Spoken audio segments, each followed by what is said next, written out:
So here we are on our second campsite, which is the next morning. We hiked in and it was pretty uneventful, other than we just barely got here in time to get ready for bed by dark. But we had a nice meal. We are in search of water. We carried down quite a bit of water, but it's not going to last that long. So we are in search of water, and where we are is in a stream bed, which is obviously full of raging water whenever there's a big rainstorm. So we navigated our way to here from our campsite. We're down in the canyon. You can see the edge of the wall in the distance there. And so what we're going to do is simply follow this. We're supposed to end up at some kind of swamp where all the water ends up. And so we decided it'd be easier to walk in this riverbed now that it's dug this wide and deep. Previously it was just a bunch of gravel along the ground, but it's very quickly become this big as different streams have merged. The canyon is basically made of a very, very quick to erode gravel and sand. And so with the changing temperatures and the rains, right now we have a rainstorm every day, this stuff erodes so quickly that, for instance, first morning, just before dawn, we heard this enormous crash. And it was what they call a hoodoo, a great big stack of this rock. Just decided to give way and fell down into the canyon. And what a noise. Okay, I'm going to have to stop filming because I have to deal with getting under this fallen tree up ahead.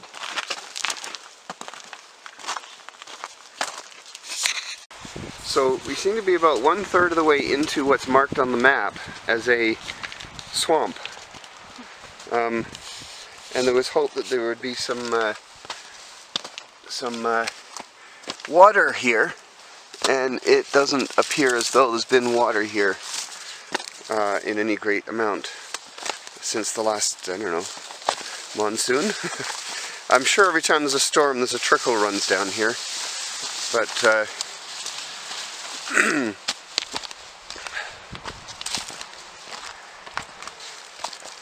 it's just getting a little harder to follow because it's now a big wide swamp and not just like a canyon. And what's interesting is that all these big trees are growing like there's no difference.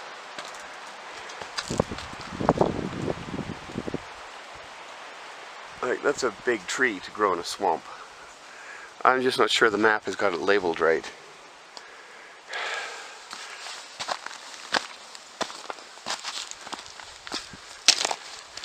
Jenny has figured from our map we have walked at least as far as our campsite is from our car. So maybe the answer is to hike out, drive to the local grocery store and buy bottled water and haul it back. Because to come down here and filter it and haul it back is just sort of playing the game of backcountry survival.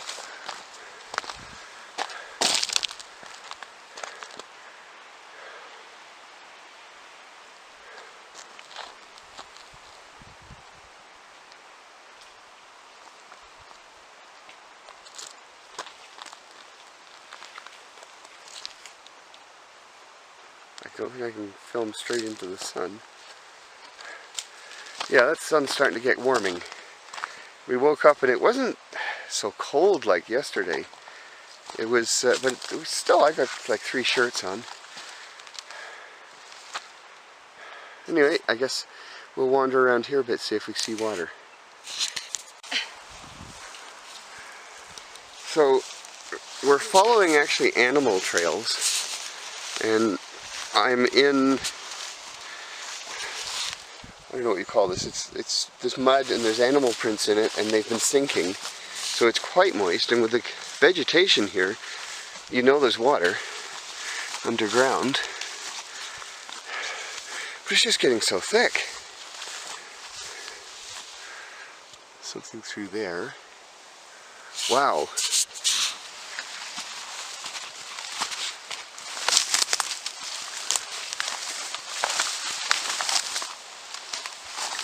But it's still just mud that's been wet. So the problem is it's just getting really impassable here. So we think we're going to have to turn back. This isn't working. This is water, so it's a vegetarian. Yeah, that's the thing. There's actual water here. Like this is, I don't even know if I want to step in that. It looks like it's a bit mucky. Yeah, you can see your footsteps in it. So we've been getting wetter all the time, but it's just getting so hard to pass through. And you got to walk sort of bent over. Oh, wow. I'm going to go around that.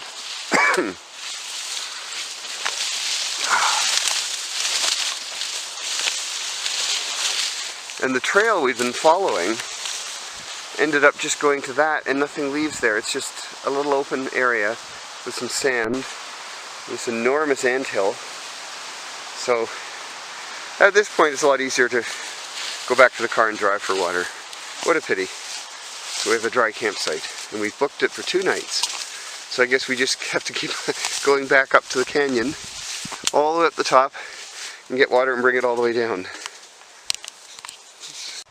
So heading back from looking for water and not finding it, we're in this, what they labeled on the map as swamp. But it's actually just a beautiful valley meadow surrounded by, well, you know, canyon walls. And pretty easy hiking, especially when you're doing a day hike and you're not carrying everything. All we've got is a backpack with the water and a few gadgets, and the clothes we stripped off as we've been proceeding through here.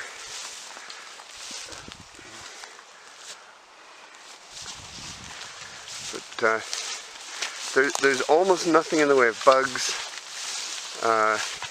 It's not particularly hot temperature-wise, although the sun is beating down. I really want to eat those. I don't know where they are. Where are the food? Yeah.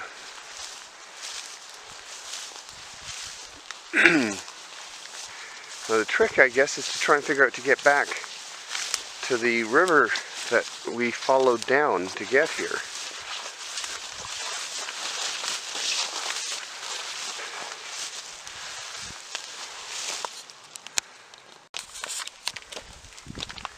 So just to give some background on where we are, the top of the ridge is just shy of 9,000 feet above sea level, and we're theoretically coming in down here. We've been at the lowest, I believe we may have been below 8,000 feet. We did read last night that at this altitude you start to notice the thinning of the air when you're doing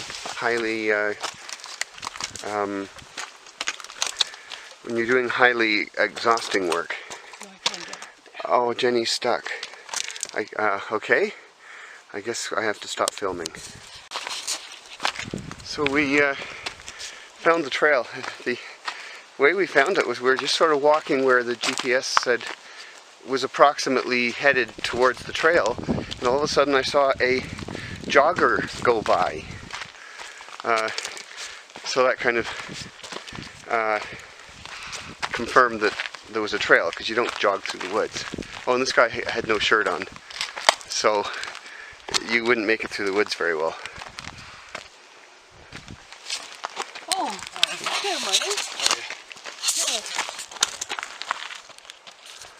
Oh, there's the SARS, search and rescue. They're training.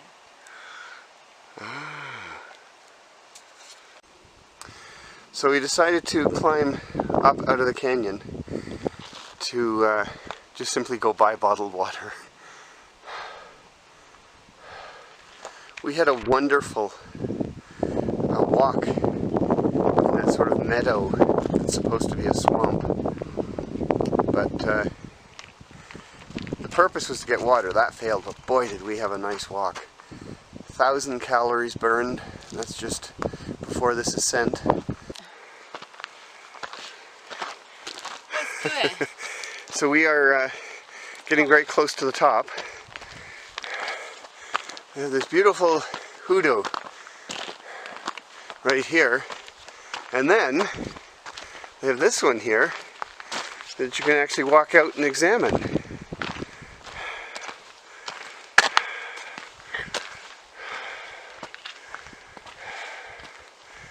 And I'm breathing the way I am because we're almost at 9,000 feet. Oh, and I'm old, lest I forget. I decided this would be a good time to do a little tour of our campsite. The reason being, we're just waiting out the few minutes until the thunderstorm starts. So I'm kind of standing here waiting. There's no sense in diving into the tent and being curled up in there longer than I need to be. So, you may be able to hear thunder in the background. This is an interesting area. There's no signs of forest fires to speak of. That log's a bit burnt, but it's real old. Oh, and that tree must have been struck. This one laying across the back of our campsite. But all the other trees here look quite healthy. So the trail is down there behind me. That's where we come in. And we camped way up here. It seemed to be the obvious place they intended you to camp. And so we got our bear bucket with all our food in it is down the end of the, halfway down to the end of the camp. And meanwhile, hopefully it comes out, there is, behind me, canyon walls. We're fairly low in the canyon, although there's a little bit further to go. We're at about 7,400 feet above sea level, according to one map I found, and the rim that we come into the park at reaches about 9,000 feet. So we've descended maybe 1,000 or 1,500 feet down a trail to get here. It's not very long to come down. So we went up today and we got water. So I'll do some close-ups. So there is 2 big gallon jugs and one of our 1 liter containers. The other one's hiding under the tent. And Jenny's in the tent getting things settled. But basically this is our new north face tent. It has a vestibule and door back and front, so you have a place to hide your shoes to keep them dry. And then it's exactly 2 people wide and quite long. So I can completely stretch out in it, which is very, very nice. I often haven't been able to do that. So unlike Algonquin Park that we're normally in, they don't hang bear stuff, although they tell you that you have to do that if you don't have a bear-proof container. The bears they have here apparently are put off by a simple round barrel that seals, and I'm not going to take it out because I've got it sat here ready for rain to come down. It's in a bag. But so that's fairly far from our campsite. And then this is the trail leading out to the front of our campsite. So they don't do privies or thunder boxes like we have in Algonquin Park. Here you dig a hole, use it, and bury afterwards. So there's the back of the sign that says where this campsite is, and it's just past a fork in the trail where the connecting trail coming down from the top connects with a what they call an under the rim trail, which just goes like almost the length of the park under the rim at the bottom. So you walk down in this nice secluded area for like 10 kilometers or more. Actually, it's quite a bit more.